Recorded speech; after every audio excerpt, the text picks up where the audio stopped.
100টি balloon ফুলিয়ে ক্লাসের প্রত্যেকটি ছাত্রছাত্রীর হাতে একটি করে দিলেন শিক্ষক। বললেন, বেলুনে নিজ নিজ নাম লিখে ফেরত দাও। নাম সম্বলিত বেলুনগুলো নিয়ে ক্লাসের মাঝখানে স্তূপ করে রাখা হলো। তারপর বললেন, এবার এখান থেকে সবাই নিজের নামের বেলুনটি বেছে নাও। এতগুলো বেলুন থেকে নিজের নামের বেলুনটি বেছে নিতে গিয়ে প্রত্যেকেরই অবস্থা প্রায় খারাপ।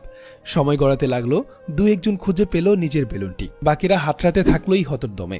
শিক্ষক বললেন, এক কাজ করো, প্রত্যেকেই নিজের ঠিক সামনের বেলুনটি নাও, ওটাই তোমার যে বন্ধুর নাম লেখা আছে তার হাতে তুলে দাও। এবার দেখা গেল খুব অল্প সময়ই যার বেলুন তার কাছে পৌঁছে গেল। বেলুন হাতে বসে থাকা তার সন্তানসম হাস্যোজ্জ্বল ছাত্রছাত্রীদের দিকে তাকিয়ে শিক্ষক বললেন, বাবারা, পৃথিবীতে সুখ ছড়িয়ে আছে ঠিক ওই বেলুনগুলোর মতোই। খুঁজে নাও, কিন্তু নিজের জন্য নয়। অন্যের জন্য সুখ খোঁজো, তাকে তোমার অর্জিত সুখের ভাগ দাও। সেও তোমাকে তার সুখের সমস্তটা না পারলেও ভাগটুকু দেবে। মারে, জীবন মানে প্রতিযোগিতা নয়, জীবন মানে সহযোগিতা। এই শিক্ষাও আমরা আমাদের ভবিষ্যৎ প্রজন্মকে দিলে পৃথিবী সুন্দর